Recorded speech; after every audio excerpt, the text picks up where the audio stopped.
Hey guys, what's up? Okay, if you are listening to this podcast, then I'm sure your relationship status is one of these four.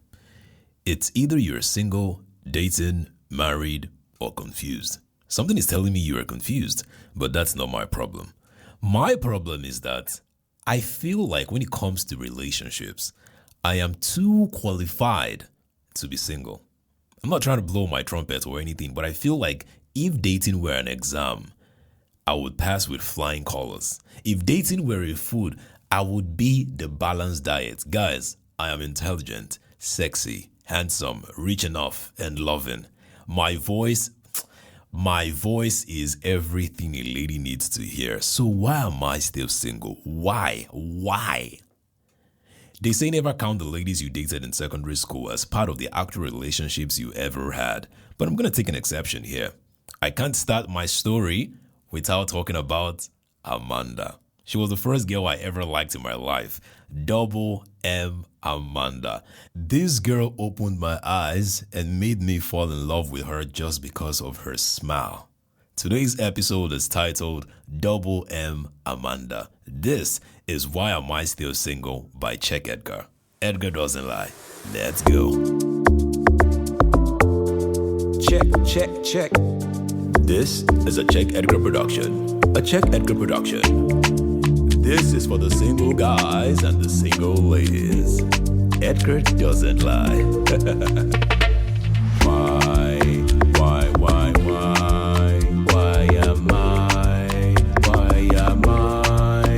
am I still single? Still single.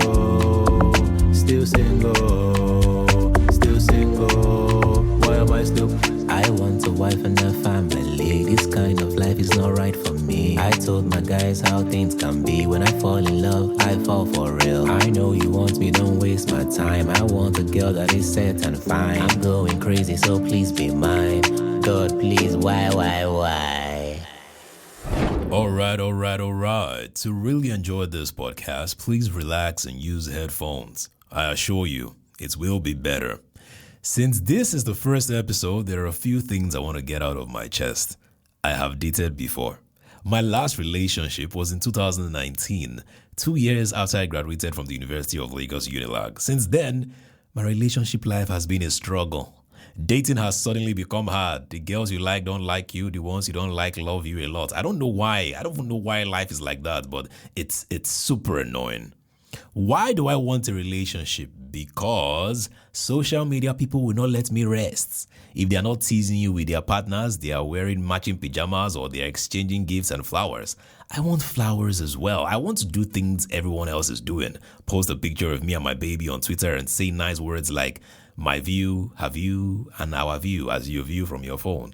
I want my baby to wake up to my voice notes like, my darling angel, I didn't sleep all night.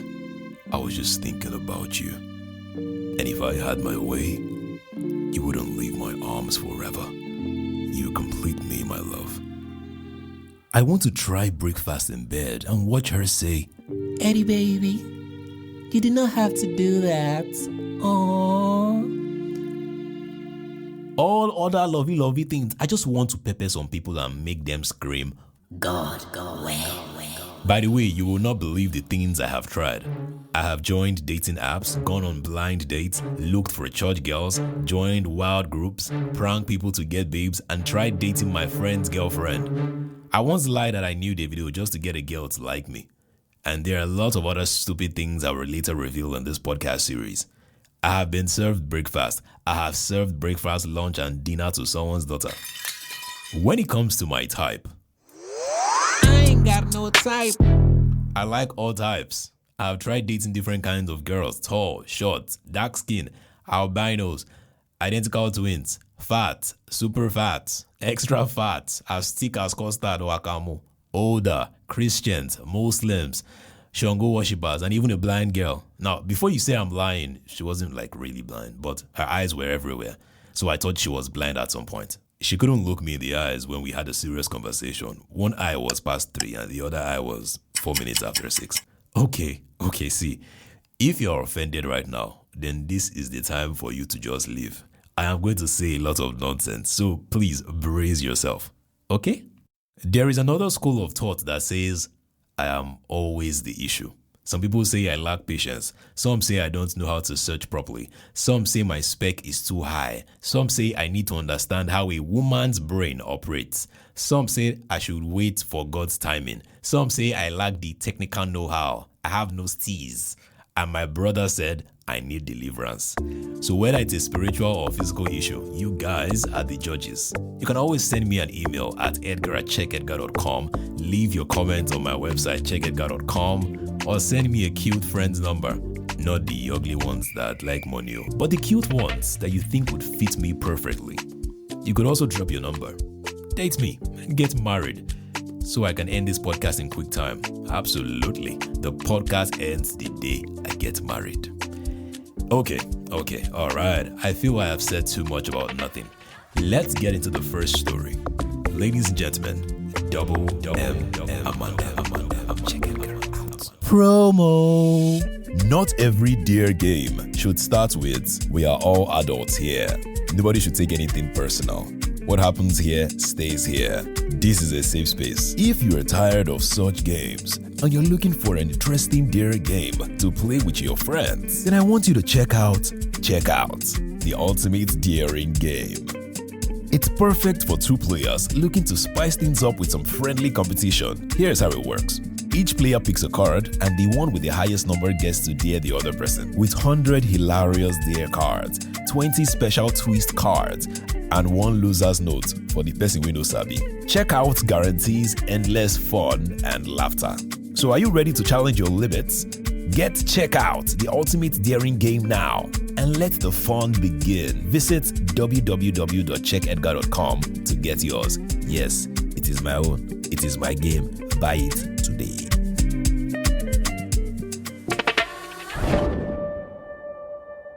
The first story starts with the first girl I ever liked in my life. I was in secondary school, SS2, in the year 2000 and something.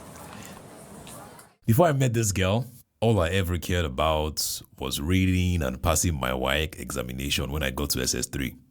My mother would always tell me that this house won't contain us if you don't pass your WAEC examination. By the way, our house was literally small, so I knew she was not joking. She meant it. She meant it. Back then, in secondary school, I was an average student. Out of 31 students, my position was like 16, 17, somewhere in the middle. While in school, I used to sit at the back of the class for two important reasons. One, so that teachers won't easily spot me and call me to answer questions, because they usually call only those who would never get the answer to answer questions. So me and my guys, we liked the back seats. The second reason was that when I got home and showed my parents my report card from school, I had a solid reason to defend myself on why I came 16th, 17th, or 20th in class. My defense was that I sat at the back and couldn't see or hear the teachers properly. And for some reason, it always worked. My mom would always complain to me about my sitting position in school, but she would never come to school to complain. Every talk always ends with the same rhetorical question every dumb child has heard. The people that came first in your class, do they have to? You already know the rest. My secondary school was a very crazy school, somewhere in Ibadan, Oyo State. I think that is part of the school's problem. All the ladies were forced to wear the same hairstyle, so they all looked alike. And as for the boys, you dare not have hair on your head. Your head had to reflect the sun. That's the only way the school authorities were certain that book would enter your brain. Also, our uniforms were massive. The shirt was so big that 3 or 4 people could fit in it perfectly. And for the trousers, let's not talk about that, because my dad mistakenly thought my trouser was his one time when I washed them. It was that big. Only the bad guys had fit uniform in school. And they always got flogged every Friday for slim-fitting their clothes. I did not have liver to chop cane. Before you flog me, rivers will flow from my eyes. I couldn't chop cane to save my life. The only cane I liked back then was sugar cane. I will cry before you even started. It was that bad. There was this time I acted like I fainted in jest too when I was flogged by my maths teacher, Mr. Ogbu. Only for me to actually faint when they were flogging me. It took another teacher to resurrect me with flogging. God will punish that man. Now, dating in secondary school was weird. The girls liked 3 types of boys. the smart and rich, the fast, and lastly, the bad guys. I was not smart. Me, I am rich, but my father was not rich. Speaking of speed, my skinny legs could only run into trouble. I did not even look like a bad guy. Sadly, I looked more like a girl. It was that bad. Even a blind girl would not date me in her dreams. I wasn't ugly, but I was not the dream guy every girl wanted. I was just there, and I'm still here, waiting for someone to date me. Girls in my class had ranks. The finest girls were either taken by senior boys or by the best guys in class. So the average boy had to struggle for the girls that were left. As for the ugly and dumb boys, the closest thing to dating was when they wrote it in their notebooks, the date of the week. No jokes. If you were ugly and dumb in my school, you would never have a girlfriend. Never. Never, never. Now, let me tell you about the Ammanda. I was in class like every other student at the back. We were having biology when the school principal brought this young lady and her mom to our class. She was fine. She wasn't in uniform, so she looked fresh. Her smile made your mouth open wide. She had dimples. The girl was about my height and skin color. Her sandals and hair had colors like police siren. It was beautiful. Everything about her made sense except her angry mother. The woman kept complaining about everything. She complained about the classroom size, about dust, about her books. Everything was just getting this woman upset. We're told that Ammanda was going to be joining us and that she was a transfer student from the US. Immediately I heard US, I got interested. Not just me, but everybody. She introduced herself and told us her name. My name is Ammanda Okolier. Her mom, however, informed us that her first name had 2 M's. Her mother said Ammanda lived most of her life in the US, but her name is with 2 M's because she's Igbo. I thought it was cute. It was paining me that my name did not have like 2 letters, like maybe 2 D's or 2 A, like Edgar, Eddgar. After a few minutes, it was break time. My mom had left, and I feared that an intelligent individual would steal my shots if I did not shoot this while it was still hot. By the way, my voice wasn't this deep. It was tiny. How I got a deep voice should be another podcast on its own. Anyway, Ammanda was sitting in front, writing her name on her new textbooks with one Oyinbo-looking pen like that. I debated within me for a while, and then I walked up to her and I said, "Hi." She said, Hi. I said, "My name is Edgar." She said, Hi. I said, "Hi." Again. She said, Hi. Again as well. We looked at ourselves for like 10 seconds without saying anything. Then I said, "I like your pen." And then I heard her say her first few words. Do you want one? It was like the ground should open and swallow me. I was smiling like a fool. It sounded like she said, Do you like me? After a while, I said, yes, to the pen. She went straight to her bag and gave me one. It was green. I remember. It felt special until she gave 3 other colored pens to 3 other people in my class. But that's not the point. She gave it to me first. By the way, the pen never worked. But like I said, that's not the point. She gave it to me first. And only mine was green.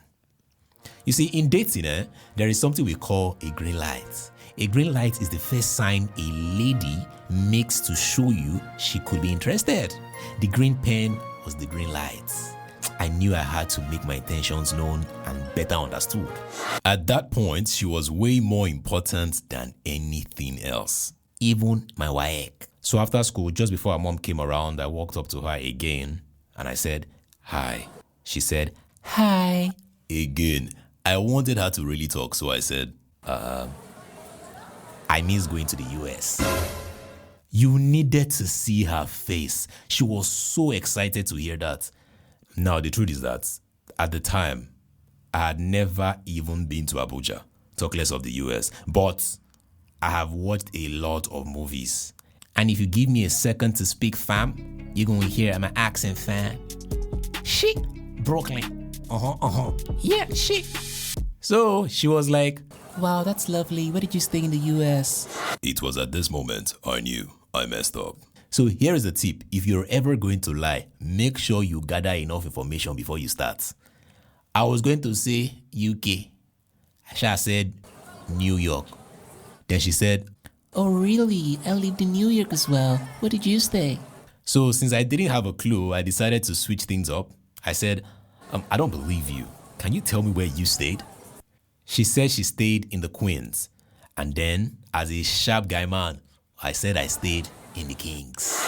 Yes, I messed up, I know. But I felt that if there was a queen somewhere, then there should definitely be a king. You know? Like, who did the queen marry? She laughed really hard. She laughed and laughed and laughed. She then told me the 4 words I would never forget in my life for so many reasons. She laughed and said, You are a funny guy. That moment, right there, was when I cracked a new code about dating and opened the door for the ugly and poor guys in my school. You might not be rich and smart, you might not be the fastest, and you might not be the baddest guy in school, but if you are funny, you stand a chance to date any girl you like. Soon after, her mom came around and Amanda left. For the first time, it felt like I was first in class. I was like, finally, I don't get babe. My purpose in school was found. You know, good things come to those who wait. Look at me. She isn't from Kogi, no, or Kaduna, no, but from the US. Ebotic US. M Ammanda. In other news, so many guys in my class had gone to see her, to say hi, but the best thing they could get was a pen. Not even a green pen, maybe blue, red, yellow, but she didn't say, You're a funny guy. To any of them, it was just me. The scenario was on repeat in my head. You're a funny guy. You are a funny guy. I didn't care about my assignment. All I wanted to do was practice the next joke to tell Amanda. I wanted her to see me the next time and say, You're a very funny guy. And maybe I like funny guys after that. So I started writing jokes. I bought a new notebook just for jokes. At the time, I would write down the basketball there are 2 things involved joke as a backup if all my original jokes failed. At the time, I was new to YouTube, so I would just watch A Night of 1,000 Laughs and pick funny ideas from there. School became very, very interesting. I started going to school early just to see Amanda and her mom come down from their vehicle. I even changed my seats. You'll not believe I started sitting right beside her. 2nd row. Amanda's smile was everything. She wasn't even hard to convince. Smart thing. She done the laugh. There was one time I cracked a joke about my parents. She couldn't stop laughing. It was bad. Have you ever laughed to the point where you start crying and then you cough only to laugh again? Amanda would laugh, especially when I insulted my father. And I enjoyed insulting my father. Just to make her laugh, I will insult the man. Where's my own? Until one day, she asked me what I would love to be when I get older. Now, initially, I wanted to be an engineer growing up, but after failing junior WAEC, the school changed my engine and moved me to arts. So my career changed to law. I wanted to be a lawyer. Every art student wanted to be a lawyer at the time. Only the dumb and ugly ones chose music, fine art, cooking, or fashion design. But most people wanted to be lawyers. So I told Amanda I wanted to be a lawyer. The next thing she said was, Nah, I think you should be a comedian. You're really funny. She started laughing. See, I don't know what was making her laugh because it wasn't funny. It wasn't funny. Like then, comedians were broke, poor, and ugly. Just browse on Basketmouth's, Bovi, or Agudai's old pictures. You would be amazed. But when you're in love, nothing simple upsets you. So I decided to fake a laugh too, so that it would look like I was cool with that. I asked Amanda, what about you? You would not believe it. She said she wanted to be a police officer. Her mom is a police officer, and it was her dream to reform the police force. It was like my ear was paining me. No wonder her shoe and hair had siren lights. You left the US of A to come and change the police force in Nigeria. What a miracle. I remember growing up and playing police and thief, but I have never seen anyone who wants to be a policewoman in my life. Even the women in the police force, how many of them chose to be in the police force? Anyhow, Sha, my love didn't shake. As she's bringing cases, I'm judging them. Police and lawyers are first cousins. We can still work together. So we would spend some time before the assembly, during breaks, after school, just talking about us. And when I got home, I would write more jokes for Amanda. Until one day like that, I was going through her school bag when I saw one pink Oimbo book. The book looked nice. It had one small padlock. When I asked her about the book, she said it was her diary. We talked a little about her diary and then she told me about her first boyfriend in the US. I was so interested. She told me his name, but God knows I never put it in my memory. She said a lot about him. He's tall, he had broad shoulders, he's brilliant, he has blue eyes. At first I was like, how come he's everything that I'm not? Are you using style to send me a message? Then she now added, He's an amazing writer. His poems are so nice. I fell in love because of his poems. Hey! When I heard that, I felt very stupid. So the code was even a poem, not even comedy.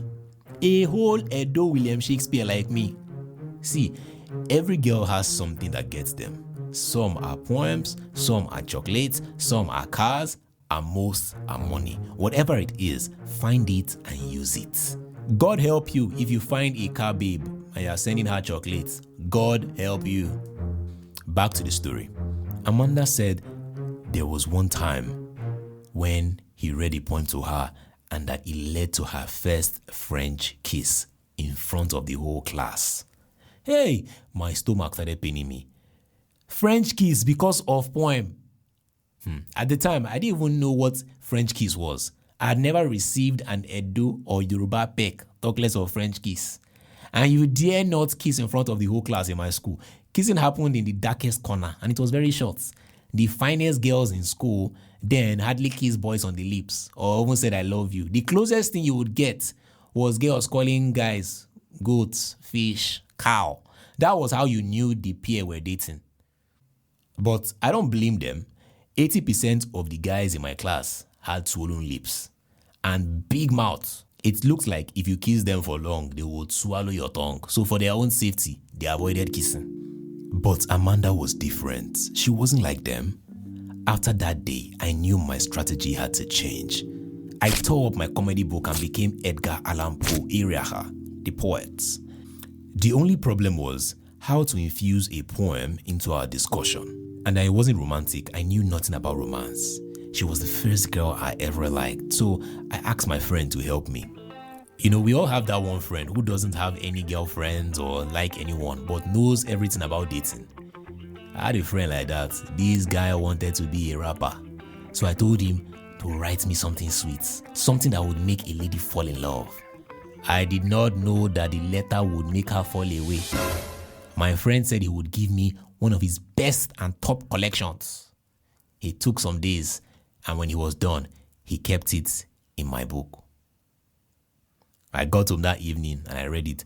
Now, to be honest, it was not bad. It felt like the perfect poem for an Oimbo girl. Nigerian girls would slap you if you try it, but because of her mentality, I knew things wouldn't be the same. So this is what the poem read.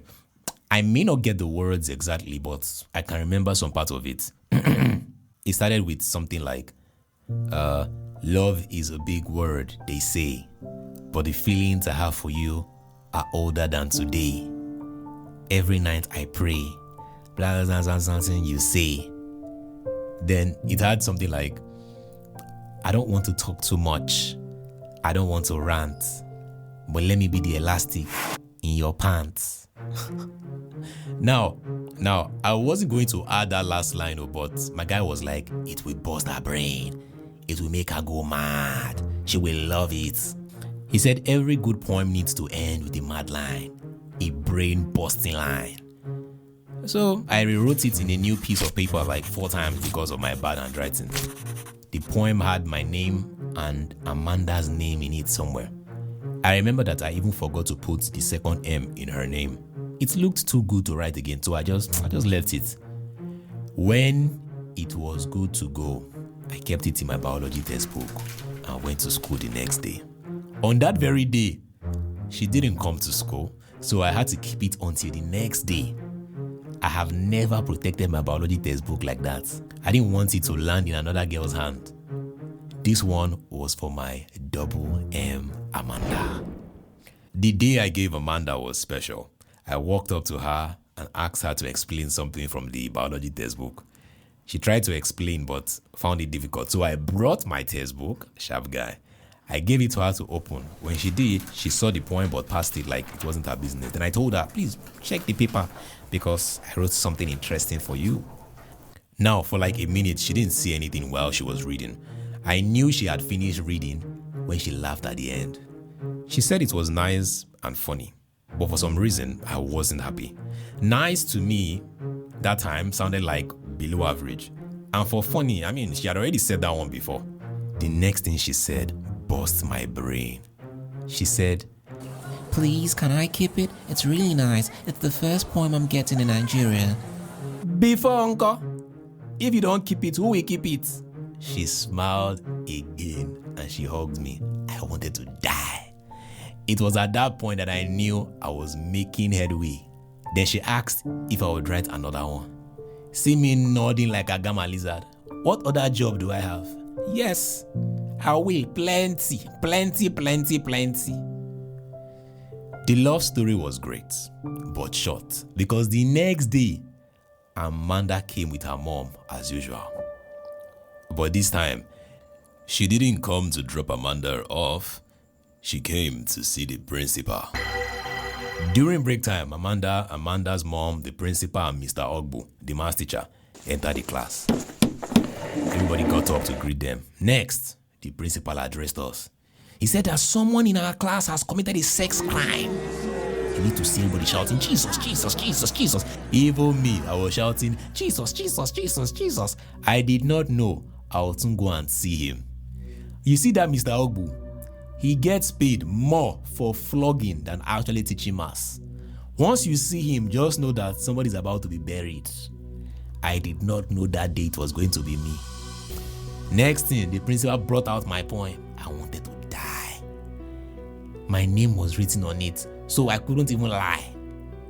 He called my name and asked me to come out. I was shy. I came out confused. I wanted to cry. At first, I was saying, me. Come out, idiot, come out. I don't even know who put the mouth of Mr. Ogbu in the matter. He was just saying nonsense from one corner. At your age, you're already sending love letter. Romeo? You don't even know common indices and logarithm, but you are composing love letter. Wole Shoyinka? Everybody in the class went, like they don't do it too. The principal was disappointed. First, he asked me to read the letter to the whole class. I wanted the ground to just swallow me. I took the letter and I started reading in fear. The lines that made sense before became very foolish in my eyes. Love is a big word, they say. Who are they? Who they say? Everybody was holding their laughter. Amanda wasn't happy. Her mom wanted to pieces me alive. When I read the last line, even the principal could not hold his laughter. I wanted to tell him that I wasn't the one that wrote it, oh. The stupid guy who wrote it was laughing too. Next, they said I should apologize to Amanda's mother. She was angry for 3 different reasons. 1, I talked about Amanda's pants. 2, I don't look like someone who has a destiny. And 3, I did not spell Amanda's name with 2 M's in the poem. She hammered that last point, She said, if not for the principal, I would be writing poems in prison. I shall apologize that I was sorry and that it would never happen in my life again, that I would never write poems or disturb her in class. Amanda's mom was not satisfied. She wanted me to promise not to talk to Amanda again. I promised. using my father's life never to say a word to Amanda. Amanda didn't even say a word throughout the whole thing. She didn't say anything. Next was Mr. Ogbu. Mr. Ogbu left the class for a few minutes and came back with 2 long strokes of cane. His canes had names. I think it was Sodom and Gomorrah. My principal said I should count the words in the poem. That is the number of strokes I would receive before inviting my parents to school. I looked at the boy that wrote this poem. I knew we had a fight after that day. The words were 32. Mr. Ogbu told me to touch my toes and remain there. You stand up, I start afresh. Mr. Ogbu flogged the life out of me. It is one of the reasons why I think I can never be fat in this life. The man flogged me like I killed his wife. I thought I was going to die. Everyone was just laughing at me. I was running from wall to wall. He was shouting that the students should hold me down like I was a thief. Amanda was just looking at me like she was a Nigerian policewoman. Man, after that day, my love for Amanda and Oyinbo girls in general died. I and Amanda didn't speak to each other for like 2 terms. I returned everything she gave me, even the stupid green pen that did not work. Stupid pen. Nobody in my class liked her. By the sound of Amanda's mom, every knee must bow and every tongue must confess that they don't want trouble. That woman beat up a teacher one time for jokingly calling Amanda our wife. Ha! Now, I don't know where Amanda is or how she even looks, but she was the first girl I ever liked. She was the first person to notice my funny talent. I don't know if she became a policewoman after all these years, but I know she opened my heart to comedy. So why am I still single? Well, Amanda's mom did not like me, and I could not date Amanda. Life happened to me. It's simple. All right, and that's the end of the first story. I hope you enjoyed it. If you did, then don't forget to subscribe, share this podcast, give me 5 stars, drop a review, and let me know your thoughts. Also, if you've ever written a poem to someone you love and you can remember it, please send it to me at edgar@checkedgar.com or go to my website at checkedgar.com and send it to me in the contact section. For those sending emails on how you can support me or my podcast, kindly subscribe to my YouTube channel, Check Edgar, or visit my website, www.checkedgar.com, daily for blogs, videos, and other entertaining content. You can also donate on my website or join my Patreon if you like me that much. Everything is on my website, alright? So remember, the podcast ends the day I get married. So don't forget to tell your beautiful friend that Edgar is single and would love to go on a date with her. If that lady is you, you can send me a message at edgar@checkedgar.com. Let's talk, okay? Let's talk. Next week, we are going straight to my first girlfriend at Unilag and how one girl turned this good boy into a monster. Edgar doesn't lie. See you guys next week Friday. Check Edgar out.